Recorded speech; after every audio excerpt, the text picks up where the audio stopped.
क्या आपने कभी सोचा है कि किसी प्रोफेशन को एक स्पेसिफिक जेंडर के साथ ही क्यों जोड़ा जाता है? जब हम ड्राइवर्स या फिर कंस्ट्रक्शन वर्कर्स की बात करते हैं तो हमारे दिमाग में हमेशा मर्दों की इमेज आती है, पर जब हम किंडरगार्टन की टीचर्स या फिर नर्सेस की बात करते हैं तो हमारे दिमाग में हमेशा महिलाएं क्यों आती है। आज हम जानेंगे कि जेंडर स्पेसिफिक वर्किंग प्रोफेशन हमारी सोसाइटी में क्यों बने, उनके पीछे असल रीजंस क्या है, जेंडर स्पेसिफिक वर्किंग प्रोफेशंस क्यों बने।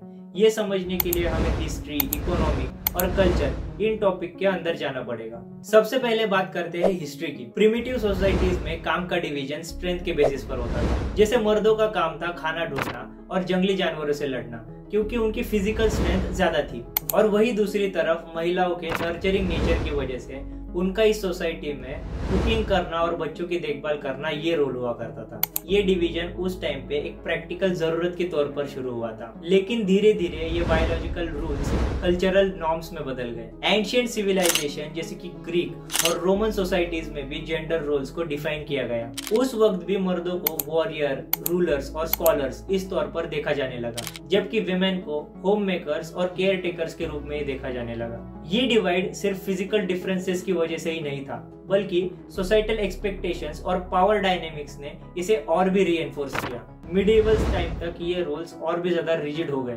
रिलीजन और ट्रेडिशंस ने भी इन डिवाइड को जस्टिफाई किया। फॉर एग्जांपल, इंडियन कॉन्टेक्स्ट में मनुस्मृति जैसे टेक्स्ट ने महिलाओं के रोल्स को घर और फैमिली तक ही सीमित रखा। ये स्टीरियोटाइप मॉडर्न टाइम्स तक कंटिन्यू हुए। बॉलीवुड और टीवी ने भी इस स्टीरियोटाइप को पॉपुलराइज किया, जहाँ पर नर्सेस और टीचर्स हमेशा से ही महिलाएं होती थी और डॉक्टर्स और इंजीनियर्स हमेशा से ही मर्द दिखाए जाते थे।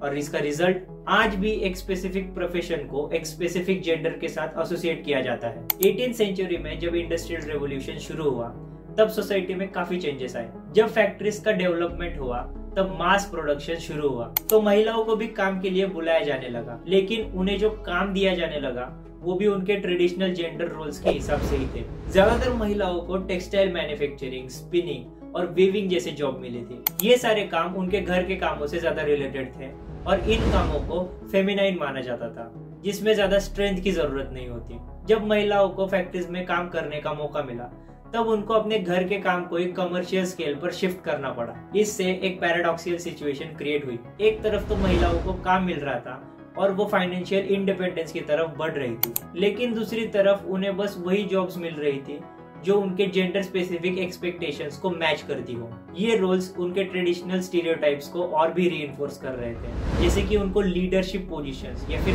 हाईली स्किल्ड जॉब्स नहीं मिल रही थी, और इसी वजह से कहीं ना कहीं महिलाओं के लिए एक बाउंड्री सेट हो गई। 18th सेंचुरी से लेकर 20th सेंचुरी तक दुनिया में कई सारे सिग्निफिकेंट इवेंट्स और मूवमेंट्स हुए जो कि इन स्टीरियोटाइप्स को तोड़ने की दिशा में काफी मददगार साबित हुए। 18th सेंचुरी में एजुकेशनल बैरियर्स भी बहुत ज्यादा थे, जिसकी वजह से महिलाओं को एजुकेशन मिल ही नहीं पाता था। उस समय यूरोप और अमेरिका में भी लड़कियों को बस घर के काम और फैमिली रिस्पॉन्सिबिलिटीज के लिए ही तैयार किया जाता था। सिर्फ अपर क्लास और रॉयल फैमिलीज के कुछ वुमेन को एजुकेशन मिलती थी, लेकिन ये भी काफी लिमिटेड थी, जैसे कि लैंग्वेजेस या फिर आर्ट या फिर म्यूजिक। 18th सेंचुरी के आखिर में कुछ रिफॉर्मर्स ने रिलीजियस प्रैक्टिसेस और वुमेन स्टेटस को चैलेंज किया।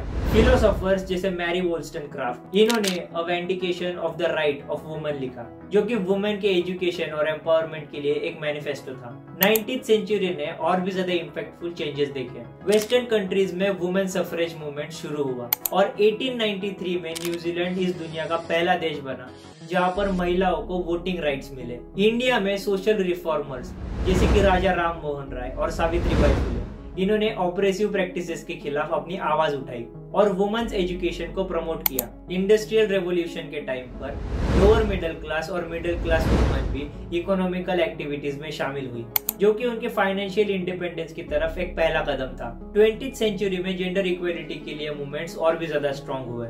वर्ल्ड वॉर 1 और वर्ल्ड वॉर 2 के दौरान विमेन ने अपने रोल्स को एक्सपेंड किया, जहां पर उन्होंने फैक्ट्रीज और वॉर रिलेटेड इंडस्ट्रीज में काम करके अपनी कैपेबिलिटीज को प्रूव किया। इसकी वजह से जेंडर रोल्स कुछ टाइम के लिए शिफ्ट भी हुए थे, लेकिन वॉर के बाद वापस से बायसेस सोसाइटीज में लौट के आए। लेकिन ये पीरियड एक लॉन्ग टर्म स्ट्रक्चरल चेंजेस का प्रोसिक्यूसर बना। फॉर एग्जाम्पल, यूएसए में इक्वल पे एक्ट 1963 और इंडिया में इक्वल रिम्यूनरेशन एक्ट 1976 जैसे लॉज पास हुए। सेकेंड वेव फेमिनिज्म ने work place discrimination, reproductive rights और एजुकेशनल बैरियर्स को एड्रेस किया। इसी दौरान यूएन के universal declaration of human rights 1948 और इंटरनेशनल वुमेन्स ईयर 1975 इन जैसे इनिशिएटिव्स ने जेंडर इक्वालिटी को एक ग्लोबल प्रिंसिपल बनाया। प्रेजेंट डे की अगर हम बात करें तो जेंडर स्पेसिफिक रोल्स का कंसेप्ट अभी धीरे धीरे ब्लर होता जा रहा है। मॉडर्न वर्क प्लेसेस पे हमें कई बार फीमेल पायलट्स, मेल नर्सेस और फीमेल सीईओज दिखने लगी है। यहाँ तक कि आजकल लोग ट्रेडिशनल जेंडर रोल्स के अगेंस्ट जाकर नई नई फील्ड्स में अपना करियर एस्टेब्लिश कर रहे हैं। लेकिन ये पिक्चर इतनी भी सिंपल और क्लियर नहीं है। आज भी कई सेक्टर्स में बायसेस और बैरियर्स है। फॉर एग्जाम्पल टेक और कंस्ट्रक्शन जैसे इंडस्ट्रीज में अभी भी वुमेन रिप्रेजेंटेशन काफी लो है। स्टडीज दिखाती है कि स्टेम फील्ड्स में वुमेन रिप्रेजेंटेशन अभी भी 28% तक ही है। इसी तरह केयर गिविंग रोल्स जैसे कि टीचिंग और नर्सिंग आज भी मेजरली वुमेन डोमिनेटेड है और यहाँ पर मेल रिप्रेजेंटेशन काफी कम है। ये बायसेस सिर्फ एम्प्लॉयमेंट नंबर्स तक ही सीमित नहीं है। हायरिंग प्रैक्टिसेस, इक्वल पे और वर्क प्लेस कल्चर में भी हमें ये कई जगह पर दिखते हैं। वुमेन लेड स्टार्टअप को फंडिंग मिलने की प्रोबेबिलिटी मेल लेड स्टार्टअप को फंडिंग मिलने की प्रोबेबिलिटी से काफी कम होती है। मेल नर्सेस को अक्सर लेस फेमिनाइन माना जाता है, जो कि एक काफी हार्मफुल स्टीरियोटाइप है।